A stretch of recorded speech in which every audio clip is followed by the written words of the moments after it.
Hey, it's India Michelle here, back with another video on this whole viral slave thing wedding photos of this interracial couple. So let's go ahead and get into it.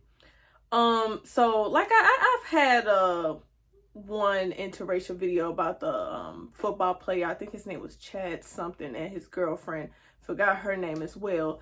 And y'all can kind of get the feel on my whole opinion on that. But again, I will say is I don't have an issue with interracial dating as long as you are within yourself, still empowered, still, support your black brother and sisters, what I'm saying, like, especially what's going on today, and I shouldn't keep saying what's going on today, because it's been going on for hundreds of years. It just more of a more modern taste to it when it comes to racism against black people, and especially black Americans. So with this photo, I'm not going to go in, well, I can go into my whole thoughts on his whole lineage and his background. I'm not going to say because he's doing a whole slave thing that he necessarily is a black American, but I'm going to leave that be.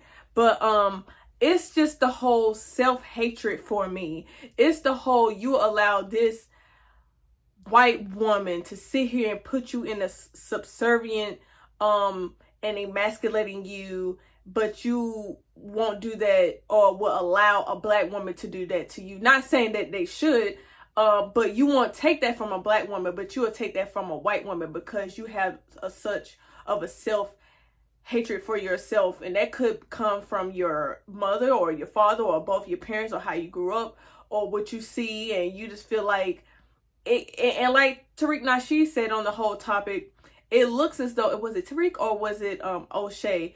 I want to say it was O'Shea Duke Jackson. Shout out to both of those brothers and their channel. I always talk about Tariq. But anyway, it looks like, as you see on this photo, like him getting the chains breaking off of him is like, you're releasing me from the black culture. Not just the whole slavery of it all, like the theme of the wedding photos. It's you're releasing me from these niggas that I hate and how I feel about myself, and now you're accepting me. First of all, you dumb, silly nigga. They would never accept you just because, and I have to stress, and I cannot stress this enough. Just because someone outside of your race is laying up with you, not all, but just because someone that's outside of your race is laying up with you, that doesn't mean they don't practice white supremacy, anti-black, anything. You know what I'm saying? They look at you as a fetish, like how, like I said before on another topic about overweight women and certain men fucking them in hiding. It's similar to that. You know what I'm saying? Just because somebody will lay with you in hiding, that doesn't mean they fuck with you in the public. Even though she's taking pictures with this dude, look at it how you would take pictures with your pet. That's what she looks at you like, as a pet, and you're looking at her as the queen, the creme de la creme type of thing. And it's like, no. You should, no matter who you lay with, no matter what their race is, you should, as a man, especially as a black man, no matter what your background is, you should always carry yourself as such, as someone that's worthy. First of all, that was blatant disrespect. She doesn't respect you. And like I said before, I got off a little off topic, just because somebody laying with you, that don't mean she respects you or he respects you. Let's just say the roles were reversed and it was a black woman and a white man. He's not going to respect you. His family is not going to respect you, because what you think that person even got it from? And they wasn't born racist. You're groomed into being a racist. You know what I'm saying? You're by the time a person is 5 years old, they might not know how to word it right. We're really 15. They should, like Brother Tariq Nasheed teaches his listeners, by the age of 15, they better know that they're here, and in their mind, blacks are inferior of them. You know what I'm saying? And it's just really sad. And I'm not even, I don't want to say sad like I feel bad for the guy, because I don't. You're overly grown. You can see this is a grown ass man with a grown ass white woman, and you're sitting here looking like, what the fuck? It's embarrassing, not just for him, but it's embarrassing for us. Like, that's the type of person, like I said plenty of times, we don't associate with those type of niggas. Just because you're black, that doesn't mean that you're supposed to be in the struggle with us. Or not the struggle, the fight with us. Because as soon as, you don't get your way, or, you didn't used up all your youth and, talking shit and downing black people, you get old and now you want to do the whole sister girl or brother, we brothers in the fight type of thing. No. Stay where your cooning ass was at. Being a pet for white folks. And like I said before, it's nothing wrong with interracial dating. If that's, I'm not saying this ugly white people. I just seen a good looking white dude at work the other day that came in the job. But that doesn't mean I'm going to mess with him, because my preference is I want to be with somebody that's black. I want my lineage to be continue on as black. Now, wherever my lineage do after that, that's on them. But, for my preference, I like this, like I said, this cootie cat for colors. Okay? It's for colors. But it is kind of like, damn, it's still 2021 and niggas is still doing that type of shit.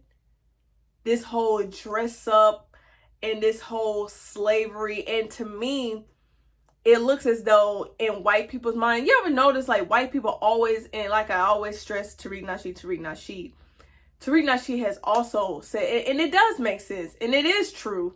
Obviously, black people all Tariq Nasheed has also said, and it does make sense, and it is true. Obviously, black people always love reverting back to the whole Civil War slavery era. It's like that's the time when whites had black people really on lock. I'm not saying that you didn't have rebellions like Harriet Tubman and Frederick Douglass and so on, but that was still that era where they really had us on lock, where you had to force us to pick cotton. You forced women to sleep with you and butt breaking out with men and all that good stuff. Well, not good stuff like it's a good thing, but you get what I'm trying to say. So it's like that's the era of when they had the power. And now, even though black people, it might look like they still have the power, and to a good degree they do, but we're at a point now where we're not stuck on the plantation physically. Even though we do have a lot of cool niggas that's mentally are still have the chains on them, but a lot of us are starting to wake up and say, you know what, we are not just physically, not just mentally breaking off the chains, we ready to whoop ass. We're ready to pull up at motherfuckers' houses and whacking motherfuckers with a damn flag, like dude who showed up at the African guy's house calling him all types of monkey, and then when the police escorted him out the house, it was pull up summer. That's the energy that we need to be having. All that sitting here and protesting and crying and all that, oh well, why are they doing that to us? Get off of that shit. You know what I'm saying? Doing that will leave you old, bitter, and always questioning why. And focus on this is what it is, and this is what we need to do as black people to really empower ourselves. And that right there is not empowering. But I'm going to leave it right there. And I'm going to go ahead and say I'm almost getting close to 1,000. I should have been 1,000 6 months in, but now I'm almost 2 months in October. But it is what it is. It's just a slow race for me, and that's okay. But I thank you. I might not always comment, but I do thank all my black brothers and sisters, and majority of them are black brothers who do support my channel, who actually looks at my videos and really appreciate this, me as a young black woman speaking my truth, not biting my tongue for nothing, no matter if I touch on relationships and it sounds like I'm a pick me, or I'm touching on relationships but it has a bit of a racial tone to it, like this video. So yes, I really do appreciate each and every last one of you. Even if you don't comment and you just hit the like button and, you know, watch my videos and keep it pushing, I still appreciate you, whether you're subscribed or not. But you should be subscribed so you can always be aware of when I post my videos. But like I said, I'm gonna end it right there. Don't forget to like, comment, and subscribe, like I said before. And don't forget to follow my socials at India__Michelle on Instagram and Snapchat. Until next time with another video. Bye-bye.